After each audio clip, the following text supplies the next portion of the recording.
हो जाएगा, आपको कुरान पढ़ना बिल्कुल अच्छे तरीके से आ जाएगा। तो मैं आपको ये पढ़ के सुनाता हूँ। सभी अक्षरों को सही ढंग से उच्चारण करना और पढ़ना तजवीद कहलाता है। तो अब तजवीद और मखरज कहते किसे हैं? तजवीद और मखरज उसी को कहते हैं कि हर एक हरफ को उसकी जगह से निकालना, यही तो तजवीद और मखरज कहलाता है। अगर हम उसकी जगह से उसे नहीं निकालेंगे हर एक हरफ को, तो कुरान पढ़ना गलत हो जाता है। तो यही गलती हमें नहीं करनी है, ठीक है। और एक लाइन लिखी हुई है यहाँ पर, मुंह में, मैं पढ़ के सुनाता हूँ।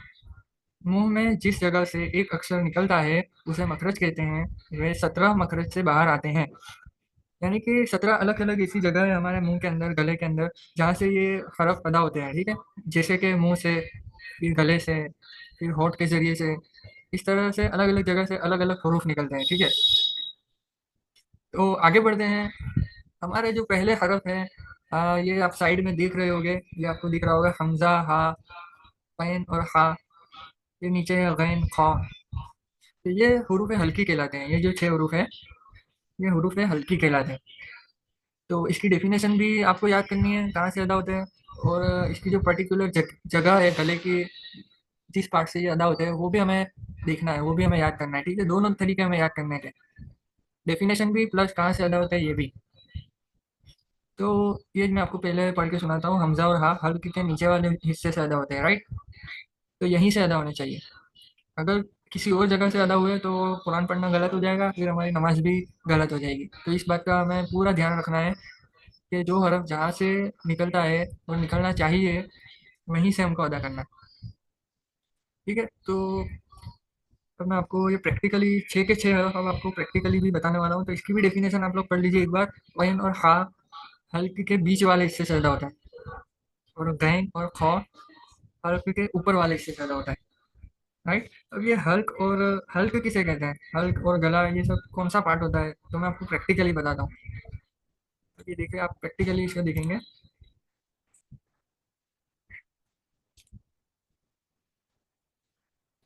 ये देखिएगा, ये पिक्चर आपको दिख रही है। इस पिक्चर में हर हरफ कौन सी जगह से अदा होता है, वो हरफ ही उस जगह पे रख दिया है, ठीक है। तो आपको कंप्लीट समझ में आएगा कि कौन सा हरफ कहाँ से अदा होता है। तो अभी हमने डेफिनेशन पढ़ी कि भाई हमजा और हा हा कहाँ से अदा होता है, राइट। तो ये हमारा जो पूरा एरिया है, ये गले का एरिया है। इसको हल्क का हिस्सा बोलते हैं, ठीक है। तो ये जो हमजा और हा है, हल्क के नीचे वाले हिस्से से अदा होता है। अभी हमने डेफिनेशन पढ़ी कि भाई हमजा और हा कहाँ से अदा होता है, हल्क के नीचे वाले हिस्से से अदा होता है। तो अगर हमने इसको हल्क के और या तो फिर मुंह के कौन सी कोई किसी और हिस्से से निकाला तो माना गलत हो जाएगा। तो हमें ये गलती नहीं करनी, इस बात का बिल्कुल ध्यान रखना है कि हमजा और हा हल्क के नीचे वाले हिस्से से ही अदा होना चाहिए। तो अभी आप लोग प्रैक्टिकल प्रैक्टिस कीजिए। अपने अंगूठे और उंगली को अपने गले के बिल्कुल जो एंड वाला पार्ट है, जहाँ आपका गले का हिस्सा खत्म होता है, बिल्कुल नीचे, वहाँ पे रखिए और बोलने का ट्राई कीजिए मेरे साथ। लाइव प्रैक्टिस कीजिए। हमजा, हा, 3 मरतबा आपको बोलना है। हमजा, हा, हमजा, हा, हमजा, हा। ये छोटी वाली हा है और ये हमजा है, ठीक है। और जो ऊपर है, तो ये इसकी डेफिनेशन अभी हमने पढ़ी कि भाई ये पैन और हा कहाँ से अदा होता है, राइट। अब ये हमने पढ़ा था, हम हा और पैन हल्क के बीच वाले हिस्से से अदा होता है, राइट। तो ये जो पार्ट है, ये हल्क के बीच वाला पार्ट है। तो ये इसको अदा कैसे करते हैं, अब मैं इसको आपको पढ़ के सुनाता हूँ, राइट। तो अपने उंगली और अंगूठे को गले के बीचों बीच रख दीजिए और पढ़ने को ट्राई कीजिए। पैन, हा, पैन, हा। अब आपको ये बात का ध्यान रखना है कि पैन की जगह पर हमजा नहीं पढ़ना है।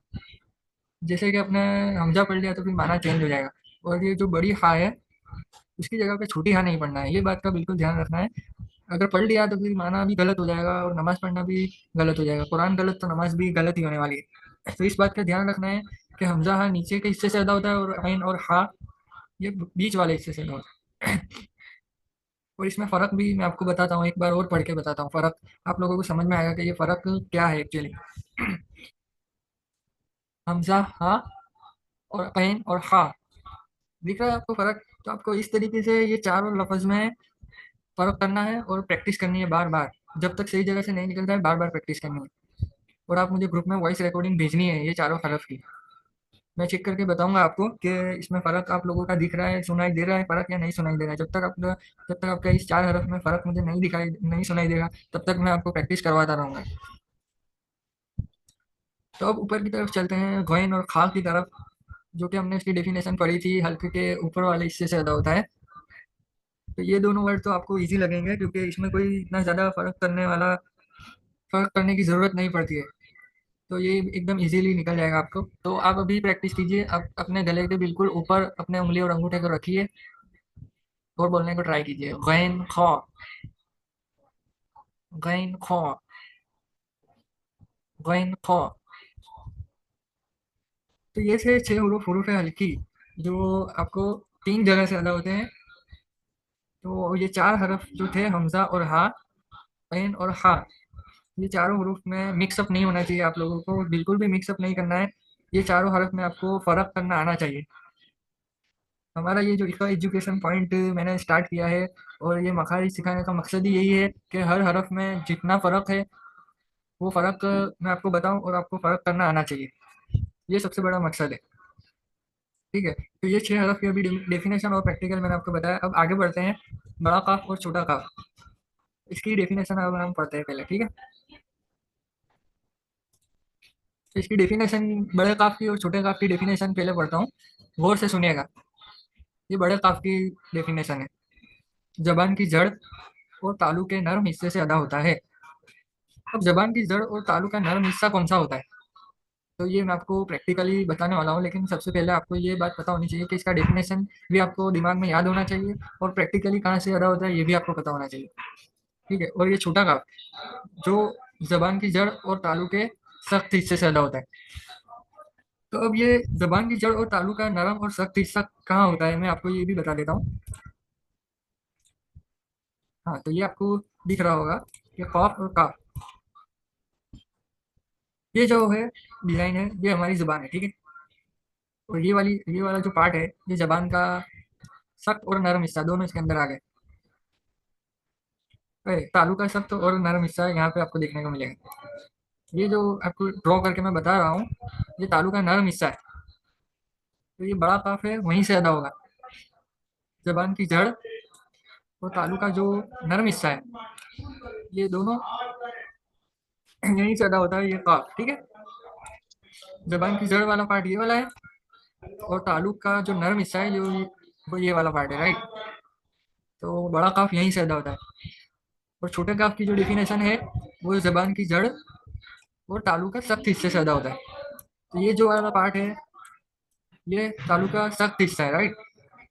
तो छोटा काफ तालु के सख्त ही वाले हिस्से से अदा होगा, जबान की जड़ और तालु के सख्त हिस्से से। तो अब आप प्रैक्टिकली प्रैक्टिस कीजिए मेरे साथ। मैं जिस तरीके से अदा कर रहा हूँ, इसी तरीके से आपको अदा करना है। तो सबसे पहले मैं बड़ा काफ पढ़ता हूँ, आप सुनिए। ऑफ, फिर छोटा काफ। छोटा काफ एकदम सिंपल है, जैसे कि हम कब पढ़ते हैं, कफ और कबूतर, काफ। छोटा काफ एकदम इजी है, लेकिन बड़े काफ में हमें फ़र्क तो करना है। अगर हम कुरान शरीफ की तिलावत करते हैं, तो छोटा काफ और बड़े काफ के अंदर फ़र्क होना ज़रूरी है। जैसे कि एक आयत में आपको पढ़ के सुनाता हूँ, वो गौर से सुनिए। बिस्मिल्लाहिर्रहमानिर्रहीम, अल्हाकुमुत तकासुरु हत्ता ज़ुरतुमुल मक़ाबिर। तो इस आयत में आपको पहले पर सुना होगा कि अल्हाकु में छोटा काफ आ रहा है, और लास्ट में जो मकाबिर है, इसके अंदर बड़ा कॉफ आ रहा है। तो फ़र्क आपको करना है उसके अंदर। फिर से मैं आपको पढ़ के सुनाता हूँ, आपको फ़र्क सुनाई देगा। अल्हाकुमुत तकासुरु हत्ता ज़ुरतुमुल मक़ाबिर। देखा आपने, तो ये फ़र्क आपको पढ़ते टाइम करना है, तभी हम कुरान को तजवीद के साथ और मखराज के साथ पढ़ सकेंगे, और कुरान पढ़ना सही हुआ तो हमारी नमाज भी सही होगी। और इसमें हमने फ़र्क नहीं किया, तो फिर कुरान पढ़ना गलत, नमाज भी गलत हो जाएगी। तो ये और छोटा काफ और बड़े काफ की आपको प्रैक्टिस करनी है, और प्रैक्टिस करके मुझे वॉइस रिकॉर्डिंग व्हाट्सएप पे भेजनी है। मैं चेक करके आपको बताऊंगा कि आपने सही पढ़ा या गलत पढ़ा है। ठीक है, और डेफिनेशन भी आपको बोलनी है वॉइस रिकॉर्डिंग में कि कहाँ से अदा होता है। सबसे पहले आपको ये बोलना है कि बड़ा काफ, फिर उसकी डेफिनेशन कि भाई बड़ा काफ जबान की जड़ और तालु के नर्म हिस्से से अदा होता है। फिर आपको छोटा कफ बोलना है, फिर छोटा कफ बोल के उसकी डेफिनेशन बोलनी है कि छोटा कफ जबान की जड़ और तालू के सख्त हिस्से से ज्यादा होता है। इस तरीके से आपको वॉइस रिकॉर्डिंग मुझे करके भेजनी है, ठीक है। तो अगर आगे बढ़ते हैं, बड़े बड़े काफ और छोटे काफ के बाद जीम शीन और या, अब हम इसका मस्क करेंगे। कहीं नोमान के अंदर सुनो यार। तो इसकी डेफिनेशन है, जबान के बीच और तालू के बीच वाले हिस्से से ज्यादा होता है। जबान का भी बीच वाला हिस्सा और तालू जो ऊपर वाला हिस्सा होता है, जबान के ऊपर वाला और उसके भी बीच वाले हिस्से से ज्यादा होता है। जबान के भी बीच और तालू के भी बीच वाले हिस्से से ज्यादा होता है, राइट।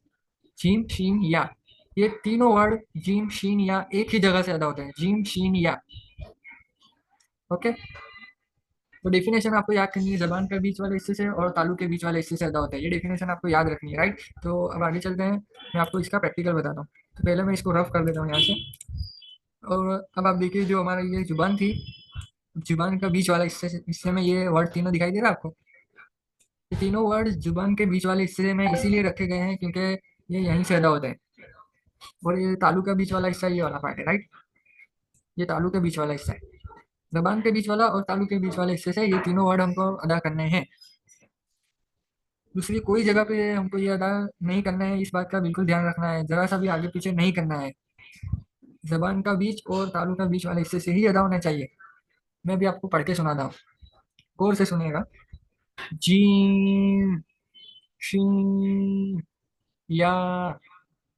जीम और या में आपको ज़्यादा कंफ्यूजन नहीं होगा, लेकिन शीन में थोड़ा कंफ्यूजन रहेगा क्योंकि छोटी सीन का डेफिनेशन अलग है और वो अलग जगह से अदा होती है, छोटी सीन, राइट। और जो बड़ी शीन है वो जबान के बीच और तालू के बीच वाले हिस्से से अदा होती है। तो आगे जो आएगी छोटी शीन की डेफिनेशन और प्रैक्टिकल, हम उसको देखेंगे, लेकिन अभी आपको बड़ी शीन का फ़र्क मैं बता रहा हूँ कि ये इसमें फ़र्क करना ज़रूरी है।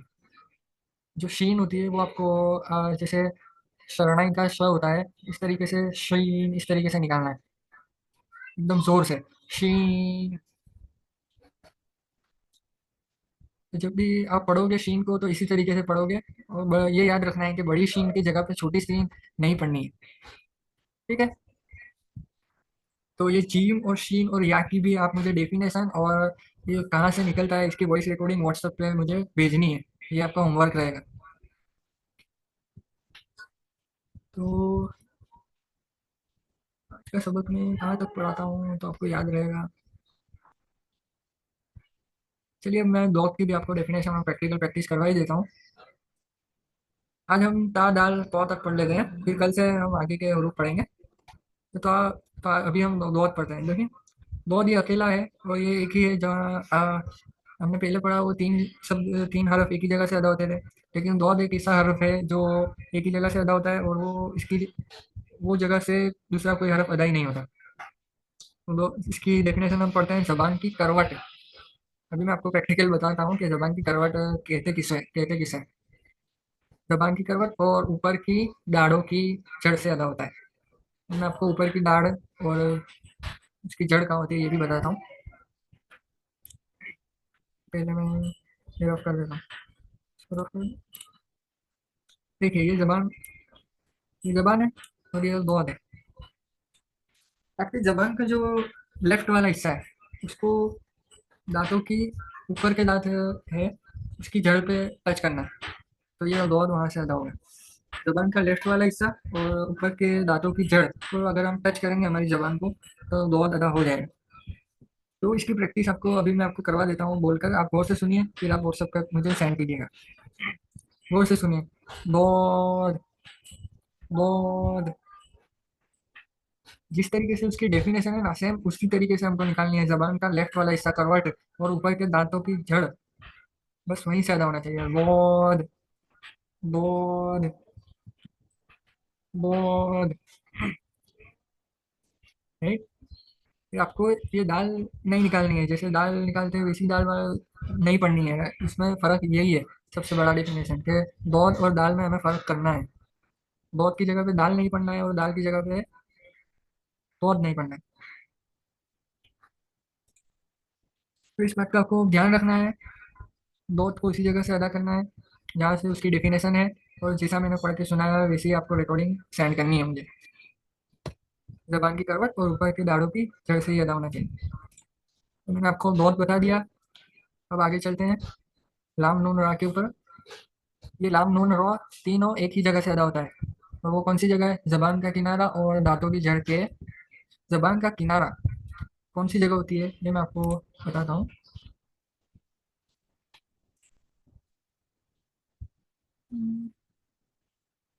ये सेकंड वाला,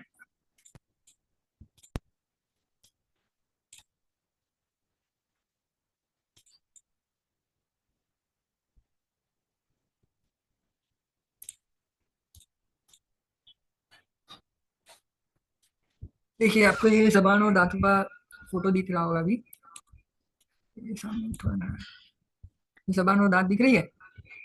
तो इसका जो हमने डेफिनेशन पढ़ी उस हिसाब से मैं आपको बताता हूँ कि कनारा जबान का कनारा कहाँ होता है। मैं आपको ड्रॉ करके दिखा रहा हूँ। ये वाला जो पार्ट होता है जबान का, ये कनारा होता है, राइट। फिर इसके थोड़ा आगे चलेंगे तो वो जबान की नोक आ जाएगी। फिर इससे थोड़ा आगे चलेंगे तो जबान का सिरा आ जाएगा। तो ये कनारा, दूसरा राउंड मैंने जो बनाया है वो नोक, और तीसरा जो राउंड बनाया है वो है सिरा। तो जबान का जो कनारा है, और फिर इसकी दूसरी और ऊपर की डेफिनेशन पहले हम पढ़ लेते हैं पूरी। जबान का किनारा तो मैंने अभी आपको बताया, किनारा नोक और सिरा किसको कहते हैं मैंने राउंड करके आपको बताया। फिर दांतों की जड़ के तालू की तरफ वाले हिस्से से ज्यादा होता है। अब दांतों की जड़ के तालू की तरफ वाला हिस्सा कौन सा होता है ये बता दो।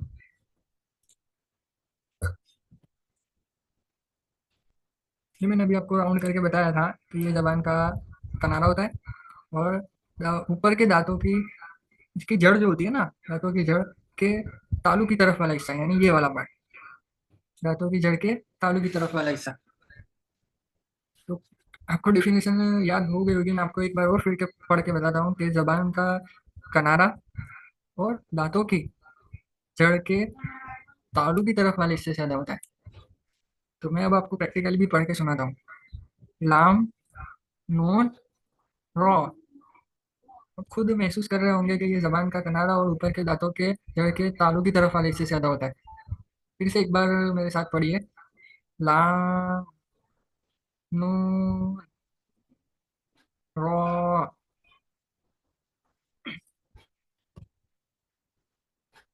तो ये थे लाम नून और रा।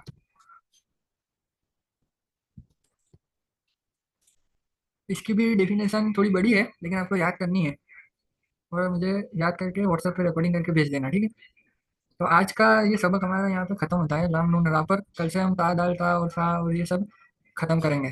तो ये सब जितना भी मैंने आपको पढ़ा है आपको वन बाय वन प्रैक्टिस करनी है और उसकी डेफिनेशन मुझे सेंड करनी है।